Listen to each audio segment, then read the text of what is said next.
I was never one of those kids who like made Super 8 movies, or I never even saw movies. My parents didn't have a TV growing up. So this is a plaster cast of a Bigfoot print that I bought when I was a kid. I wrote away for this. And when I was a kid, I was super into Bigfoot. And like when I was like 8 or 9 or 10, like super obsessed with Bigfoot. And the trees, the little leaves that Bigfoot stepped on. Look at that. I had these correspondences and drew pictures and had this plan to go find Bigfoot. When I was 30 years old, I was gonna go get Bigfoot. It was like an obsessive research type of thing that in some ways I'm doing the exact same thing now, which is funny and weird and slightly embarrassing to realize like you are who you are when you're 8 years old.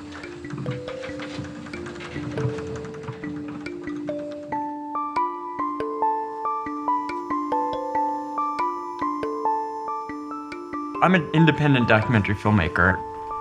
I love research and like to look into things.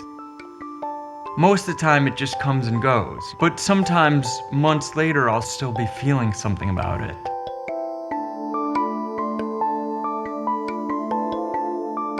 It can be like a photo or a detail, and it's always a strong emotional reaction that I have over something.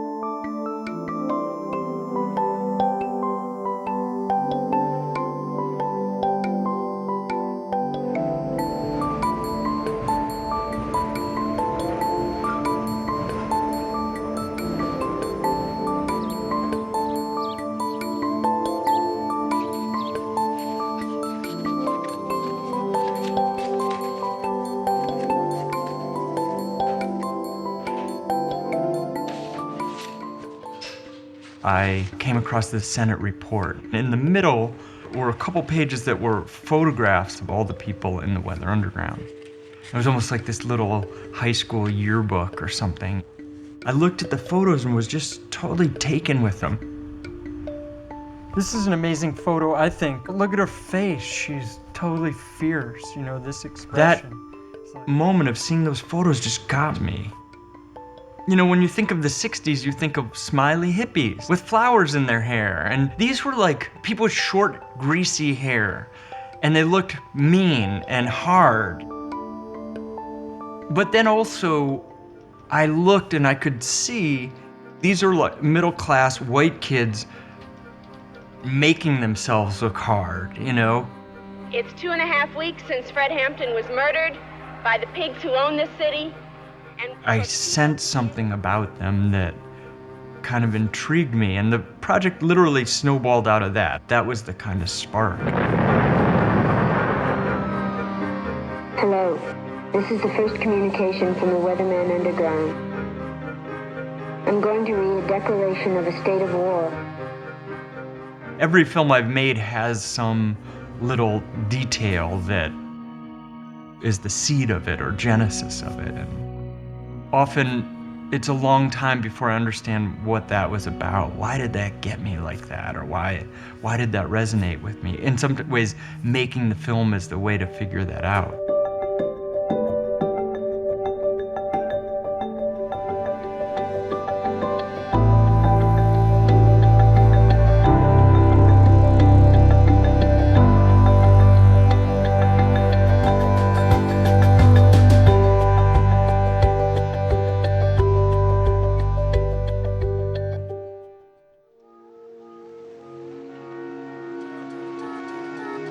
As the 70s drew to a close, America seemed to be falling apart.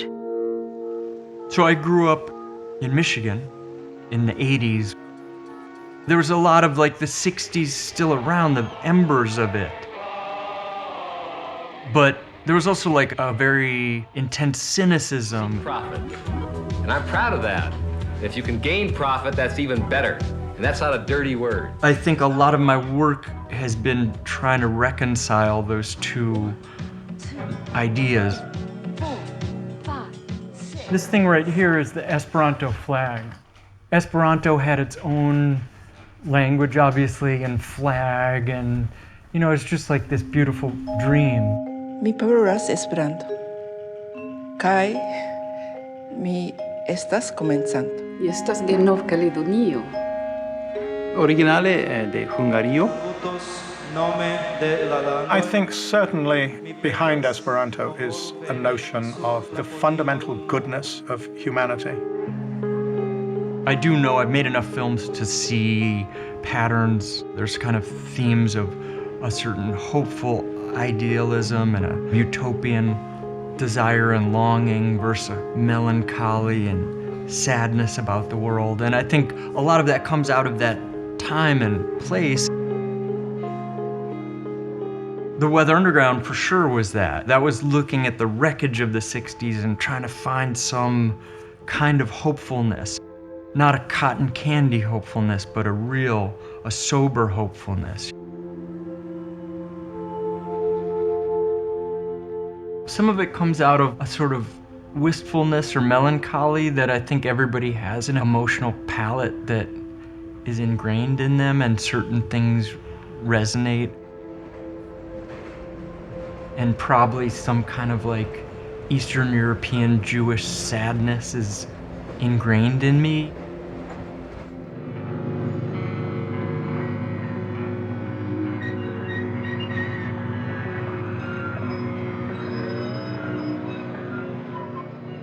I made that documentary about Meredith Hunter, the kid who was killed at Altamont, which was about that, about loss and erasure and time passing and people fading. It was supposed to be the West Coast version of Woodstock, and it was going to be great and hopeful. The Hells Angels killed a young man right in front of the stage. His name was Meredith Hunter. I went out to visit just to see where he was buried, and the guy who ran the cemetery walked with me through the cemetery, and he paced out where it would be. Happens to be lot number 63, grave C. So if he were to have had a headstone, it would be right here next to Meyer. Right where I'm standing. But there's nothing there. And that was really sad to me, that fate that somebody would be a tiny footnote to history. A lot of people know his name, Meredith Hunter, but in reality, he's just gone. You know, that was right around the time my friend Sarah Jacobson died. There's Sarah Jacobson there. She was an old friend of mine, and I learned a ton about filmmaking from. She was like a punk filmmaker.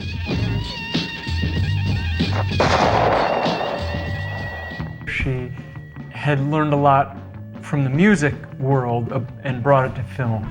So the idea of like touring with a movie as if you were a band. So I made the first movie, I made The Rainbow Man, and she said, "Are you gonna go on tour?" And I was like, "What? What is that?" And she said, "Oh, you should do a show in Seattle and Portland and Olympia." She helped me set up these shows, and then we drove up there together. We had fun and met people. It was one of the best film experiences I've ever had. There's some filmmakers who make a film and then all they want to do is get back to filmmaking. I've always really liked putting a film out in the world and being there. I mean, part of what drew me to film is as a way to engage with the world.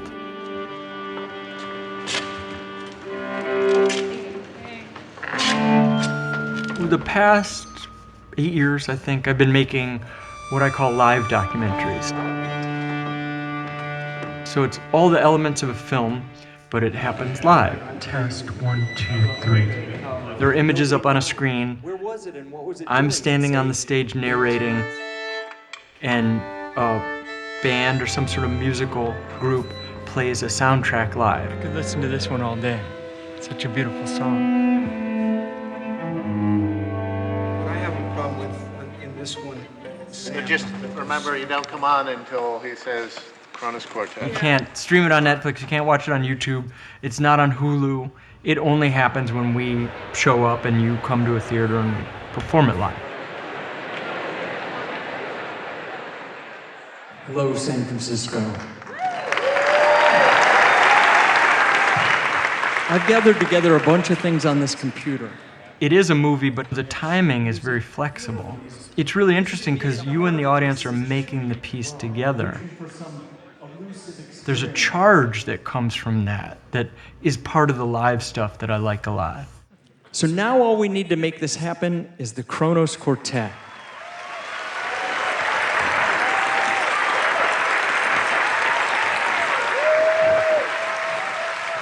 People love bands. People love bands in a way they don't love filmmakers.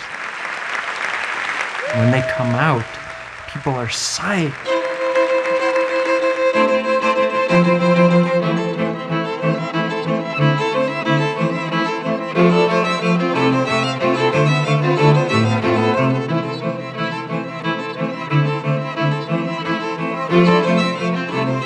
I generally really don't like music documentaries.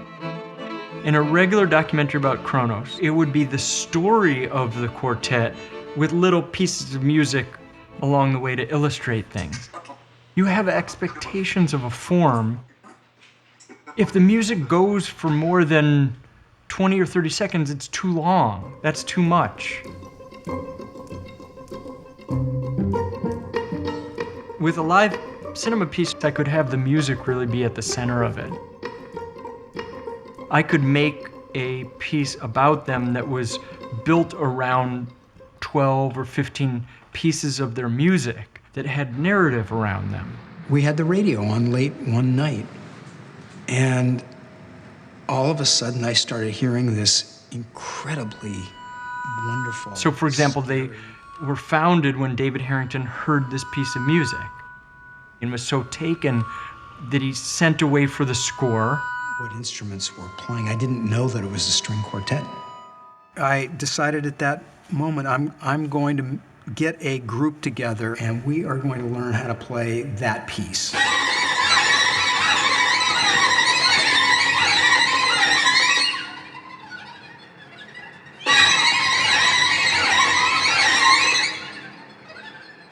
You can have that piece of music and the story around it, and that's like a little chapter about them.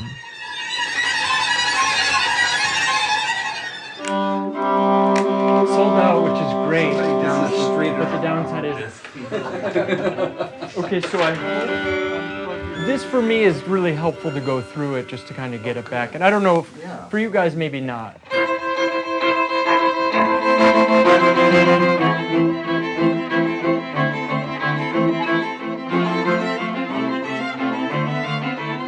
The live form is a real different way of working, and I like the process of collaborating with musicians, and the relationship's different because they're going to be on stage. You can't just be dictatorial. Do you want to do Mishima, or? You're good? Okay. It was much more of a back and forth. They had some suggestions that made it way better.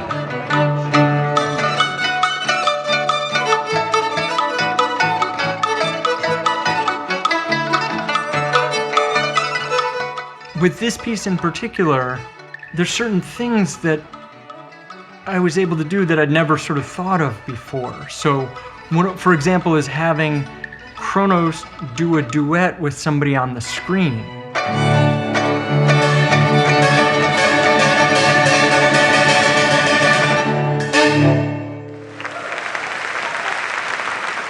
The form and the content really align in a way that hasn't been the case in the past.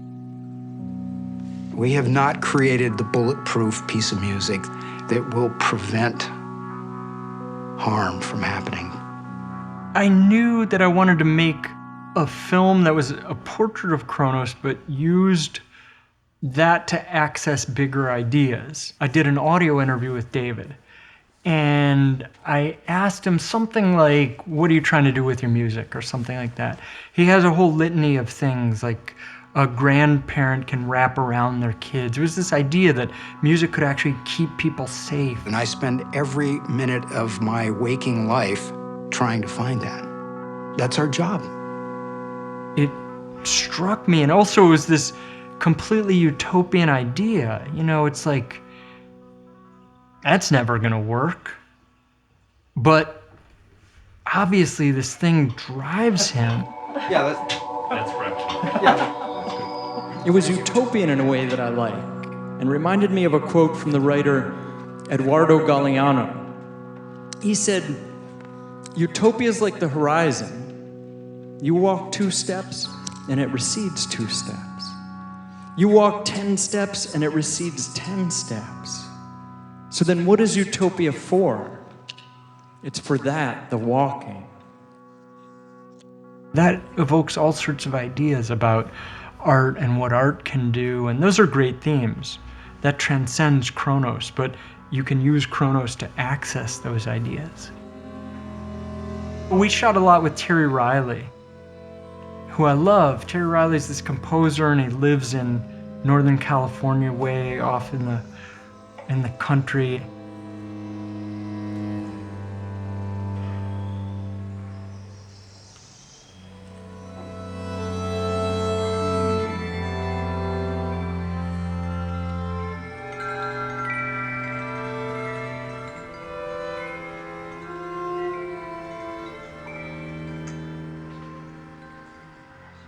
One of the things he loves is lying in the grass and hearing the sound of the trees.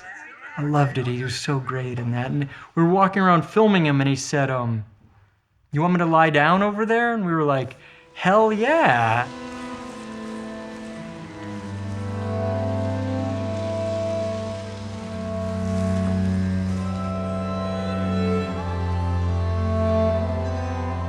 And nothing could be more peaceful.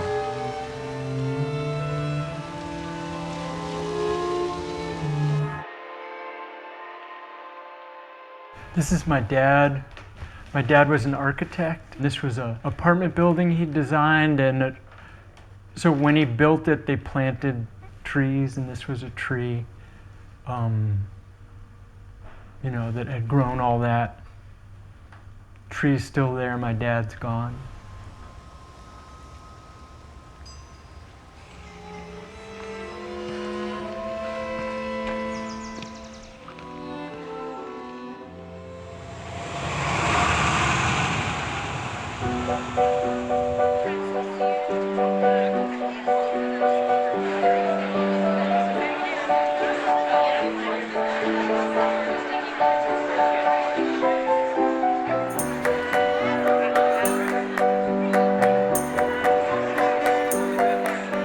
Part of what I really like about this live documentary form, the fact that it is ephemeral and it only exists in the memory of everybody who was there that night.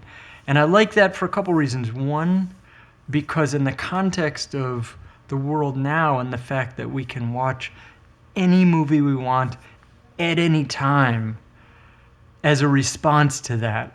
Also, music is a lot about that. You know, music is very fleeting. You play a note and it goes out and it's gone. It's just, somebody in the film says it's just time and air and then it's gone. Life, you know, life around us, it's right here, right now and only now. You know, what is music? I mean, I ask myself that question every day. You know, you finish making a note and that's it. You know, where is it? I mean, I've decided where it is it's inside of whoever happened to hear it.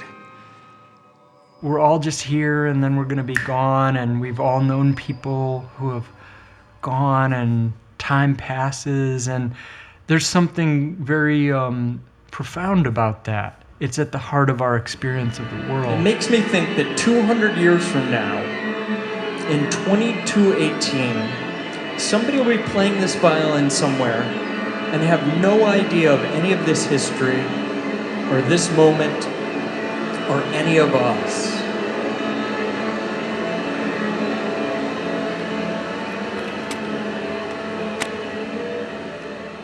I have seen films, or I've read books, or I've heard music that has lingered with me for years and years after.